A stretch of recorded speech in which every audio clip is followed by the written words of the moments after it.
Welcome to Adventure CEO Leadership Insights, your ongoing conversation with entrepreneurial CEOs and modern day adventurers who are sharing their hard earned insights from their quest to continually expand opportunities for their families, their teams, and the communities they serve.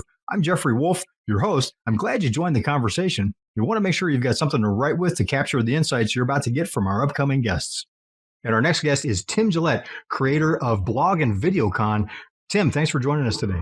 Hey, what's up, Jeff? Good to see you, buddy. Good to see you too. I've been watching you online, and while most people are in lockdown, you are busier than a one-armed paper hanger. I mean, you are working hard, making stuff happen. And what should entrepreneurs and leaders be doing right now in this moment? I mean, the people who are going to be the leaders when we come out of this. Absolutely. Guys, I'm telling all of my clients right now, create content. What Jeff is doing right now, create content. Now, I'm going to break that down a little bit, Jeff, because there's a lot of people out there going, yeah, just get on a video right now. Yep, get on a Facebook Live. No, it's like speaking from stage. I can talk a lot, but having a point that people are going to want to listen to, that's a different story. Yeah. So I teach my clients, and I've taught people for years. If you've heard me speak on stage, you've heard me speak in a workshop, you've heard me speak at my blog and VideoCon. I put this through to everybody, and now more than ever, this is true. Number one, in content creation, you got to be doing things that get your ideal client's attention. Speak their language to get them to want to watch or consume your content. You've got to get that down to where they want to hear you, because there is a million people trying to become content creators right now, and none of them have a plan. So you've got to do things to get your ideal client's attention.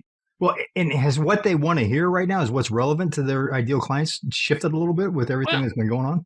Well, right now it's shifted, but they're still seeking the same solutions they've been seeking.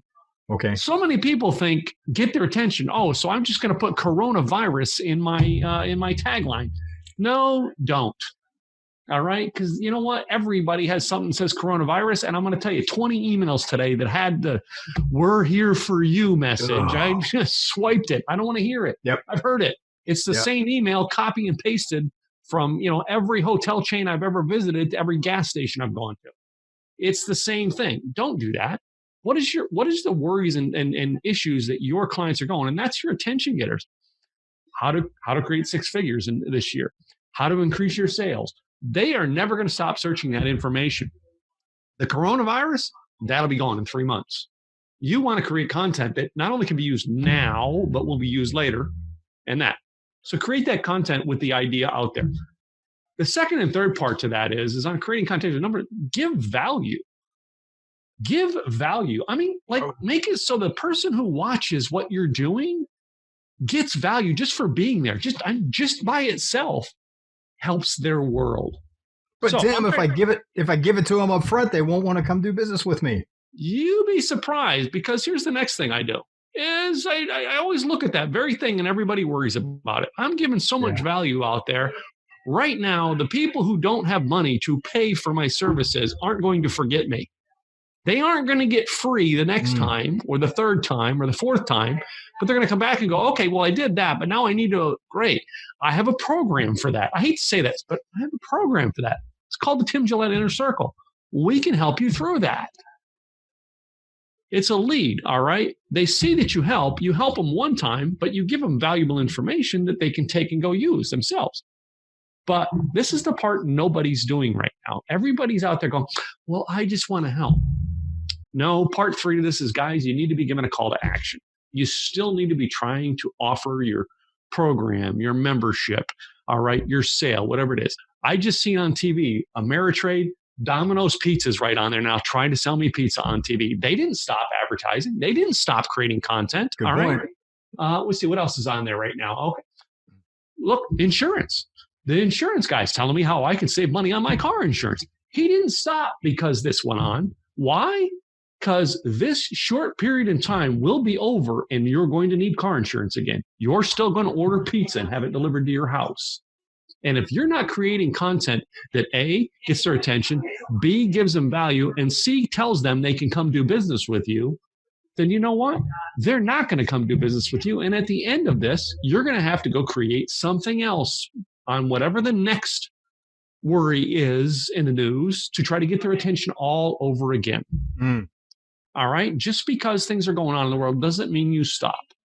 That's my first tip on creating content. You've got to keep creating content out there every day. So how's that one for you, buddy? I love it. It's very tactical. It's like, it's results oriented. What do you do? Create content, but don't just create content. You need to do it in a way that's going to get you results in your business. And that's it. Love it. What's next? What do you got next? So next thing I got is, you know what I mean? Now's the time to start learning new things.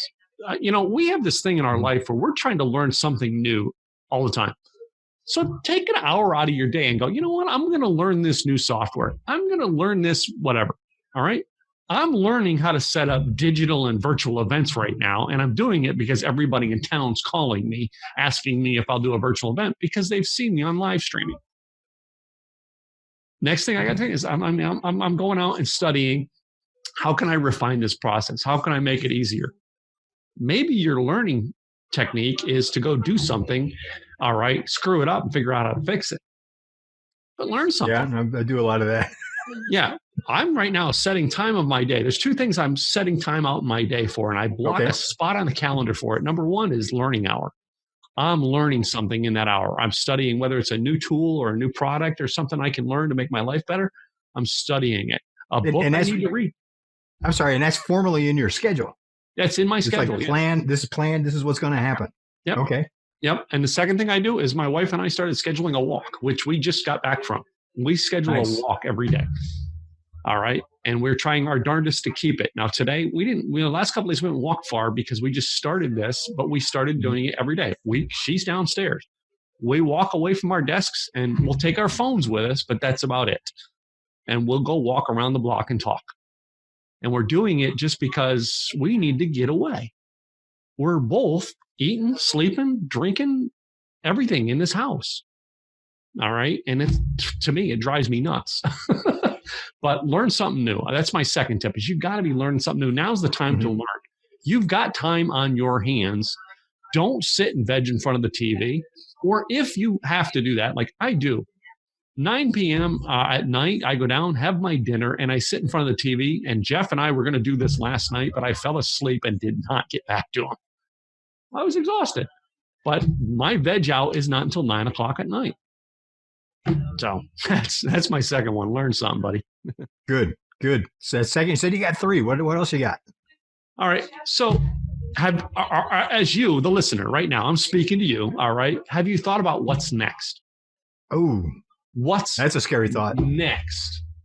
Again, this isn't going to last forever. So you got to start preparing for what's next. I actually have 2 notes down on what's next, and I'll tell them to you guys. What are you going to do when this is over? What are you going to do when this is over? It's going to end one day. And if you don't start planning now for what you're going to do, it's going to be, guess what? When you get done work, well, I'm exhausted. Let me go down and hang out on the couch. That's what happens.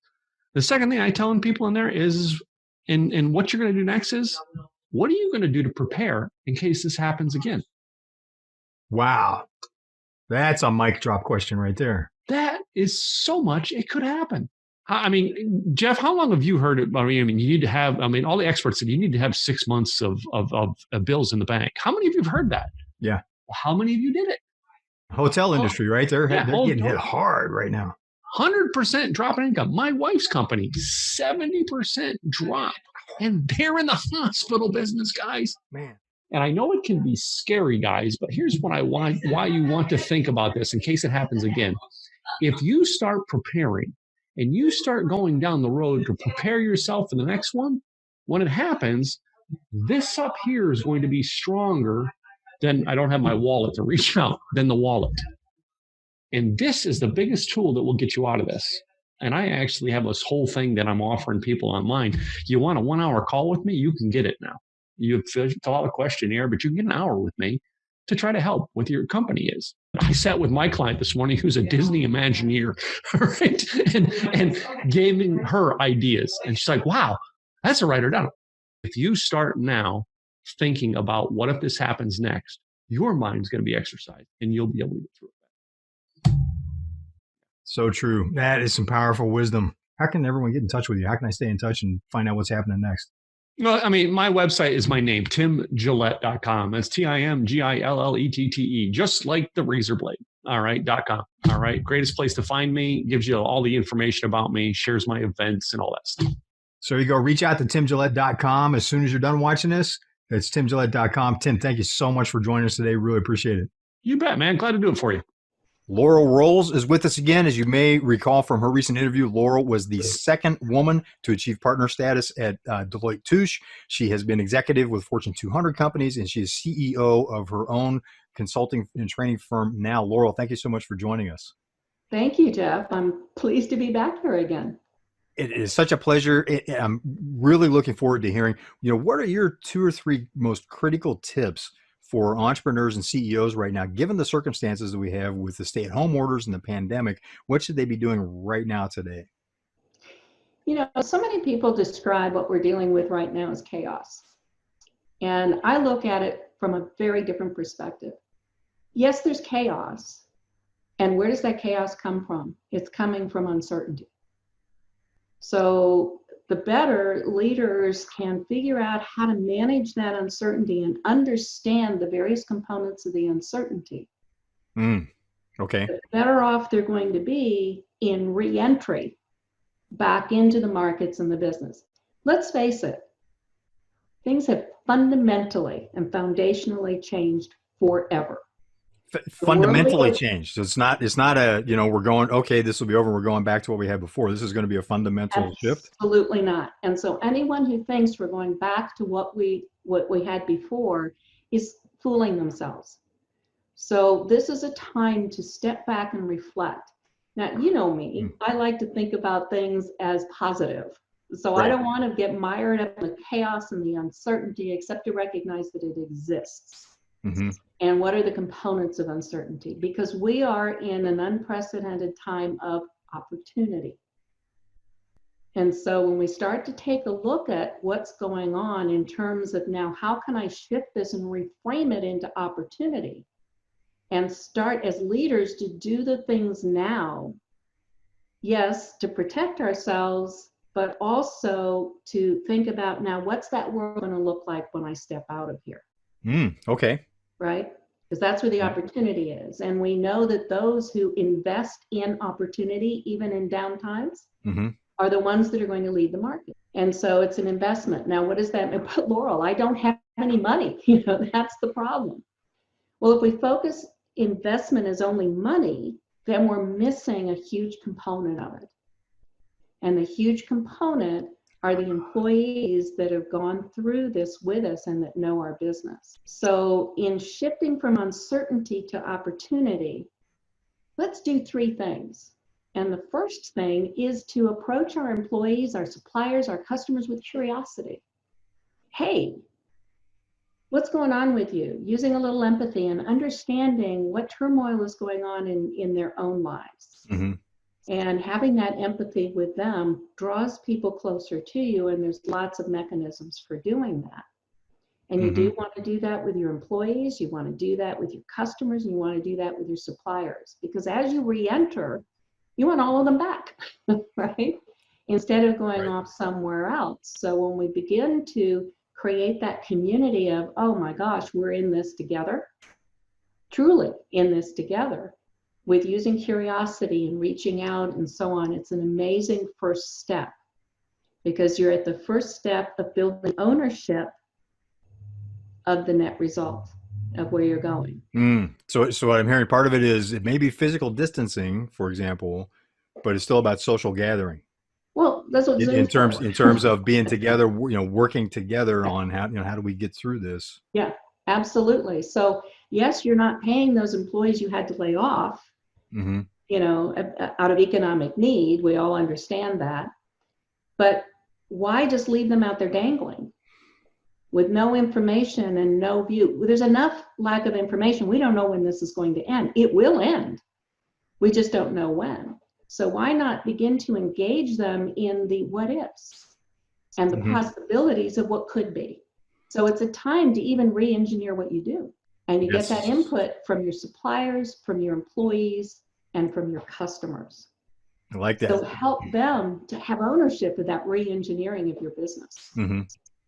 This is the time to do that. When everyone else hunkers down, that's the time to build out. When everything shifts, That's the golden opportunity to completely re-engineer from top to Absolutely. bottom to top.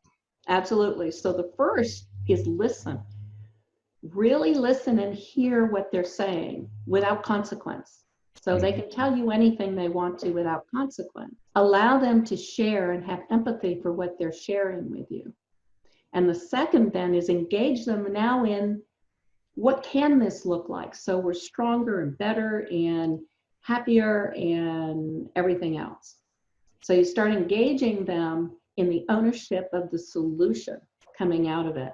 So lots of things you can do on Zoom. You can do breakout rooms and everything. I'm not, I don't get any financial out of Zoom, but it's leverage the tech, right? Leverage the technology. Fortunately, Absolutely. we have all this broadband connectiveness and tools. Absolutely. Absolutely. Remember using video conferencing in the 1990s, and it was painful. Yes, it was. Not to mention the tens of thousands of dollars it cost to set it up and run it, but it was just, Absolutely. it didn't.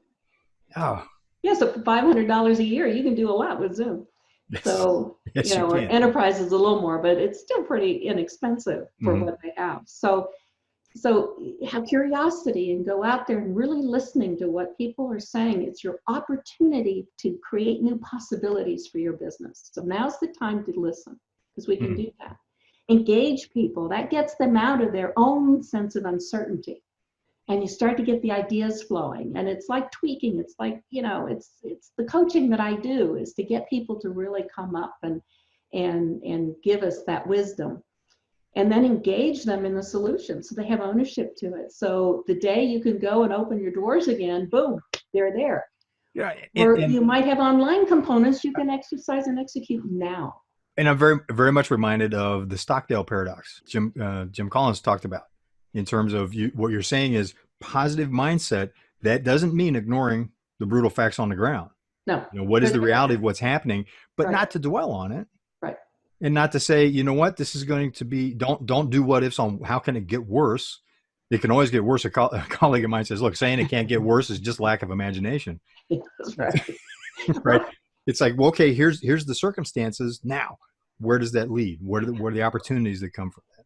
And I want to say this again, because it's very important. We're all going through this at different levels in our lives. Yes. So we have to acknowledge what's going on. Yes, there's some chaos out there, but it's uncertainty. And when we get to that fundamental level, so what's under uncertainty? It's fear. So when we can acknowledge and name those fears, and then put ourselves in a position where we can think about the possibilities of doing it and then engage in doing it, boy, do you have a strong team coming out of that. And then you're ready for reentry. So what does reentry mean? If there's a lot of people, employees out there that are now getting used to being with their families and spending time with their families. Whereas before it was come to work and work and work and work, and family was second. So think about it from a value standpoint. The value structure of your employees, particularly as this goes on longer and longer, may have shifted. And so as a leader, you need to understand where that value set has shifted. Mine has. And I do a bunch of testing and work around values and really teasing out values. It's not what you think they are up here. I had an executive I took from money, money, money, money, money to bing, bang, boom, boom. Money was there only to support the other four, which were more supporting his community and the new business he wanted to put into place. Right. It's an outcome or a metric of value delivered. It's not, it should not be viewed as a core value. That's a brilliant way to put that. Right. Laurel, thank you so much for sharing your insights. Thank you. You're watching this, laurelrolls.com. Reach out to Laurel. She has so much more to offer. And thank you for being with us again today. Thank you, Jeff. I appreciate it. Ken Wallace, thank you so much for being with us today. Appreciate your time. Hey, man, thanks for having me. You are interviewing so many people right now. You have just an amazing series of engaging live streams. And I wanted to ask, based on your interviews, your experience, what are you hearing? What should entrepreneurs be doing right now in the midst of the chaos that we're all experiencing? You know, being a lot of people are stuck at home with this whole COVID-19 thing. And there, as we already know, there are businesses that are never coming back from this. Mm-hmm. And that's sad. It's unfortunate, but I think, there's going to be a reinvention of a lot of new industries as well. So look, I've been doing live streaming, and I've had my show now where I interview celebrities and entrepreneurs for the last couple of years. And the bottom line is, like, there's only one way at this moment to really continue getting your name out, and that's learning how to use social media. And so live streaming. Now, let me say this. There's a lot of people that are live streaming that should not be live streaming yet, because and it's not because they're idiots. It's they just don't know. They don't know what they don't know. I've done well over 2,000 live streams. Wow. And yeah. 2,000. Over 2,000. Well over. Yeah. And look, the first time I did, I told Dr. Elizabeth Lombardo, who's on the Today Show all the time and Good Morning America, and she's a friend of mine now, and she was on my show, and I told her, I said, hey, first time I went live, I was nervous as a hooker in church. I was terrified. And, through a lot of coaching and spending hundreds of thousands of dollars and getting better, I literally, if you go to the web and type in livestreamingking.com, it goes to kenwalls.com. I own that, right? Because I said, look, I have, Mark Victor Hansen and his wife and Glenn Morshower, the actor from 24, and all these people that I'm teaching and training how to do this properly. And look, if you get your message out as an entrepreneur, if you are able to get on a live stream and give away free education to people, like just showing them, like, this is how you do whatever it is. I don't care if you have a cooking expertise or you're a plumber and you can teach people how to do little things on their own. Like, you literally start establishing yourself as the expert in your industry once you learn how to do it properly. And so that the biggest thing people could be doing is that, learning how to properly live stream and then going live a lot. I did 4, I think, yesterday. I would believe it. Because I keep getting notices, and they are very engaging conversations too. And could you share one quick tip on what's the difference between having some of the live streams I've watched people, and it's like, yeah, they're sharing, but it's really, I'm in and out in probably 4 or 5 seconds because it just doesn't engage me with something that I find relevant, and the way that it's done just is more like a ramble, sort of like I'm doing to myself. To you.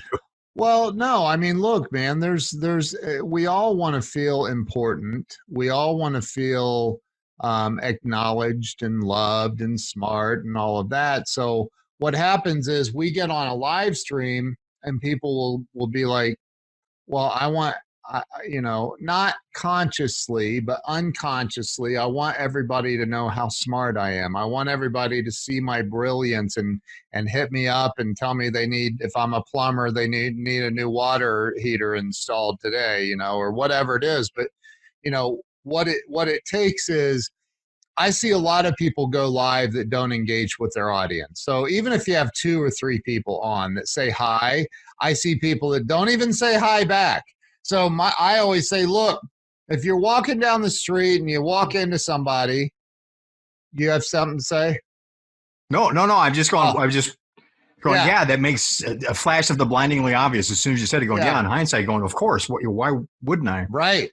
But people will get on and they'll say, okay, today I'm going to talk about how to fix that leaky faucet. So what you want to do is, and maybe you have the camera set up to show, you're going to take this ring off here and you're going to do this. And meanwhile, 15 people came in and said, hey, what's going on, Jeff? How you doing, man? And you're like, so then, the ring is down here, and you're looking over and you see the comments, but you ignore them.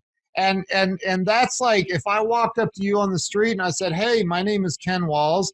I'm a social media and live streaming expert, and I help people blow up, and I have a course that I teach this stuff, and I blah, blah, blah, blah, blah, blah, blah, blah, blah. And then I walk away from you, you're going to go, that was the strangest, weirdest dude I've ever met in my entire life. And you'll never want to run into me again, right? And so people do that on live streams. They think, well, it's me on camera just talking to the camera. No, it's you on camera talking to me, dude. Like, and another thing people do, and if you don't have that two-way engagement, that two-way conversation, people aren't coming back to your stream ever. In some cases, right? Your mom might, but I'm not. But and just hit on what sounds like a true insider tip. You know, it's still a one-to-one conversation. It is a one-to-one conversation. And you know, one thing that I do almost every time I go live, as soon as it says you are live, I say, hey, how are you doing tonight? How's it going today? How are you?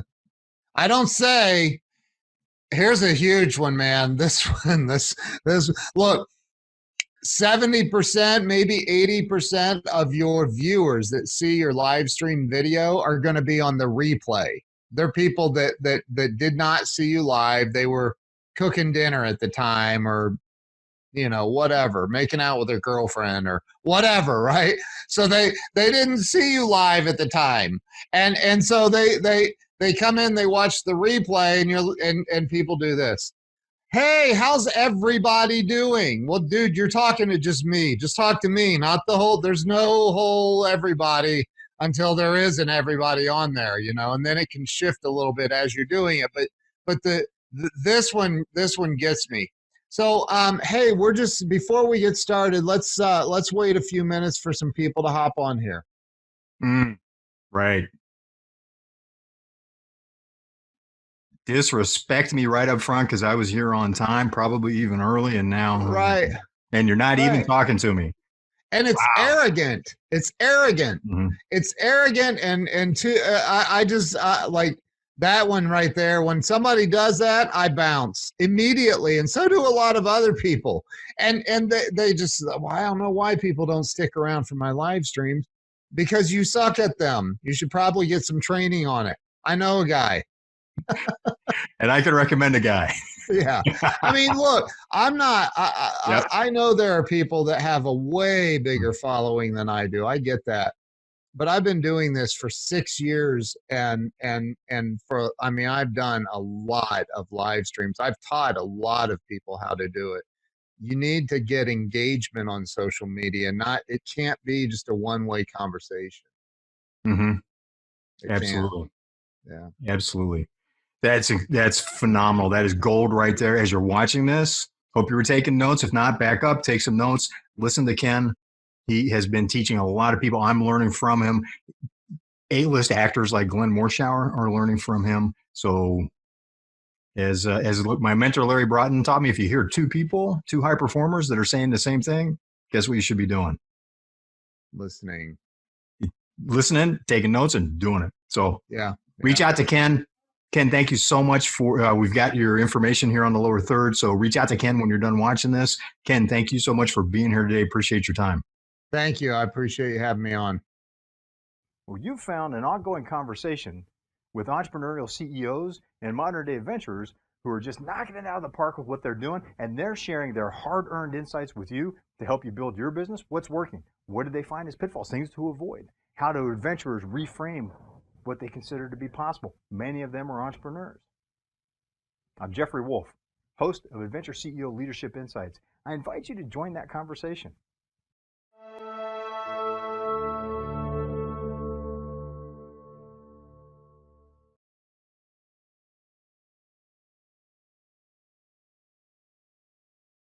Recording. And our next guest is Tim. It's way too slow. Hang on a second.